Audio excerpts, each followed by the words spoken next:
Dhe tani do të ndjekim të nderuar teleshikues Kryeministri Edi Rama në Forumin Botëror Future Investment Initiative në një bashkëbisedim me Eleni Giokos, prezantuese dhe korrenspondente e CNN-it. Të ndjekim. What the others are catching up big time. So I believe that when it comes to Europe and Europe's role, everything is said very clearly. What is needed, what Europe has, what is missing. But there is one thing that, in fact, is the number one problem of Europe, and that Europe is not being able to tackle, which is politics. So the capacity to have a common vision, the capacity to take common decisions, the capacity to implement in time everything that is decided. So when it comes to your Strait of Hormuz thing, it's sad to see how Europe, again, is in and out, is there and is not there. Like also when it comes to the biggest crisis Europe has faced since Second World War, the Russian aggression to Ukraine. Europe standing with Ukraine is the right thing to do, but Europe not talking at all to Russia for so many years says again a lot about what is the problem Europe has to face, which is politics and political capacity and decision. You're an EU member candidate right now. Everything you've just described is some of the weaknesses that Europe is facing. Does that still align with what your aims are? Well, listen, I talked about Europe, and I talk about Europe as a very convinced European, because I think that European Union is the most beautiful and the most amazing and brave imagination of the humans when it comes to politics. It's the most wonderful political project ever created by humanity, and the potential is absolutely great. So, of course, there are problems in Europe, but I always say we are in love with Europe. So I'm sure many people here know that when you are in love, everyone will tell you, don't rush to marry, because we know how it is. But this will not prevent you to marry. You want to marry, and we want to marry with Europe because it's the right place to be. Then how things will unfold is another story, but we want this marriage, we are obsessed about it, and we will get there no matter what, and sooner more than later. Fantastic. And you've been engaged for a long time, so, you know, consummate soon. No, the problem is even worse. We haven't been engaged for a long time. We have been in love for a long time, like Romeo under the closed window of Julia. And then Julia appeared, but Julia's parents told us, you are good, we're going to give a thought about it, and then one day we'll decide to start talking. So we fought to start talking. Now we are talking, and through the talks, I hope we'll marry. Okay, fantastic. Fernando, let's talk about always interesting analogies. One that has ignited massive debate around politics, influence, and capital. You have seen, and we've all seen, the protest action in Albania, in the capital city. The EU Commission has warned around Albania, ensuring that it sticks to environmental rules. You've seen pushback. There's a lot of stuff out there, Prime Minister, so take me through where you stand right now. What's the status of this luxury resort and investment, $4 billion worth? Thank you so much for this question, because I'm sure that many people here are interested due to the digital outrage that has spread all over the world. And let me just very quickly give you a background. Albania, when I got in office, was a country with less than 10 billion euro GDP and around 2 million tourists, among which also the Prime Minister and everyone else were counted like tourists every time they re-enter the country after going somewhere. So I mean, Albania last year ended with more than 27 billion of GDP and with 12 million tourists. Our foreign direct investments have been in the range of 300 million when I took office, and last year they went beyond 1.6 billion, which is quite relevant for a country like us. So we have now jumped in another league in many ways. And so since a great visionary from the Middle East, whose name is Mohammed El Alabar, came to Albania and dared to offer to our country a bigger vision than the usual small investments, Albania became a place where people started to look differently, also in the level of big business and investment. And so we are now in a moment in time when we can go through with the biggest investment in tourism in the whole Europe, which is more than 4 billion euro, and an investment that has been thought since the first day as a way to showcase that nature and people can coexist, and that a regenerative life for nature and for people is the way through. So best architects, best landscape designers, best water engineers have been involved. That will be for sure so beneficial to Albania. Yesterday evening I was asked by close to everyone, what's wrong with you people? You know, everyone would like to have this. But on the other hand, I have to say this.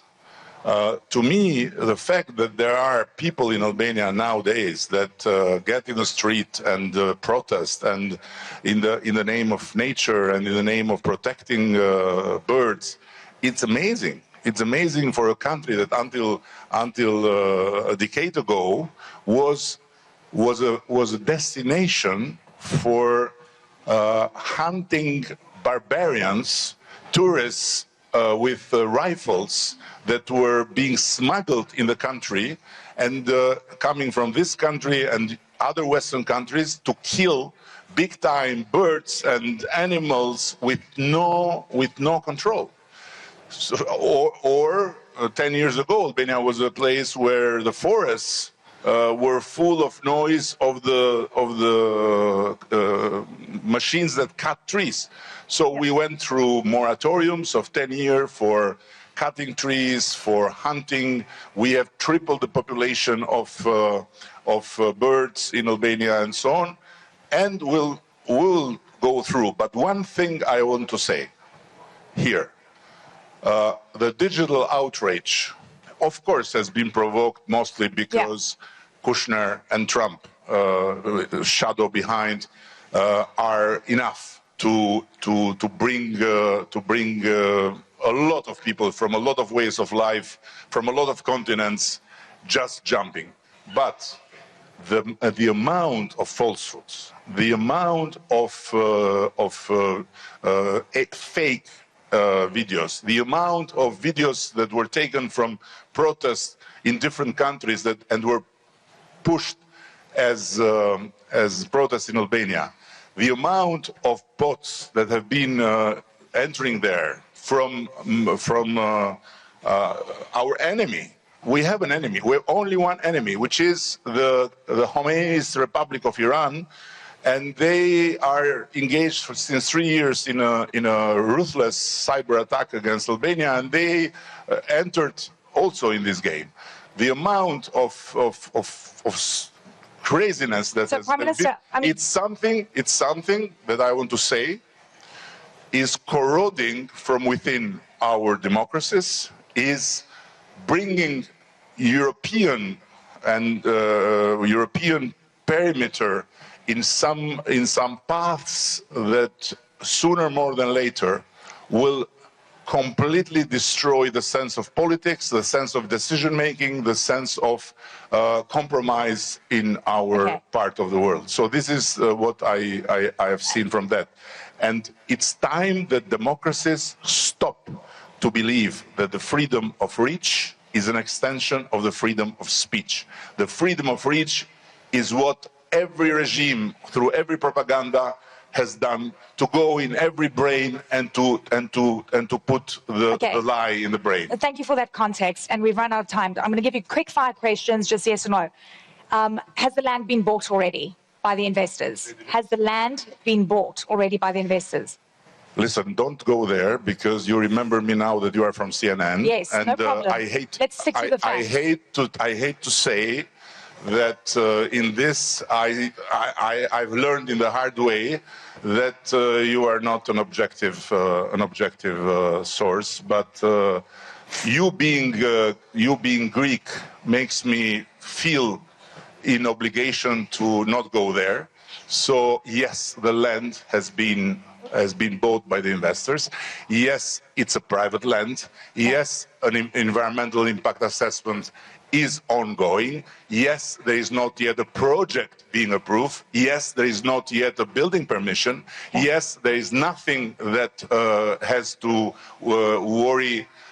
make worry any environmentalists that think right. And yes, Albania will go forward, and Albania cannot save Europe in only one thing. The social media. If the social media will continue to be given a free ride, Europe will collapse from within. And then the shields against missiles and against rockets will be worthless, because there will be nothing to protect. Prime Minister, very quickly. EU Commission says you've got to stick to environmental rules, they're warning. You've also got the issue with protests. So how are you going to change the message so it resonates with the protests and protesters and ensure that the EU Commission is on your side? I have a news for you. The majority of the Albanian people want the project. Where the project is going to happen is a city that is in a very large majority looking forward for the project, and there is no protest. The community where the project is going to develop wants the project. So what you see is not exactly what is going on.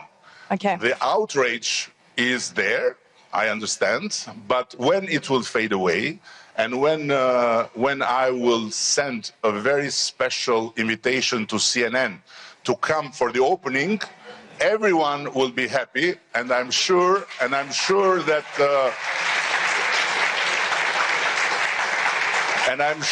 it will be a great chance for CNN to redeem. Redeem? To redeem. You need redemption. You need redemption towards Albania, the Albanian people, and towards even the birds. You know, you need a moment of redemption.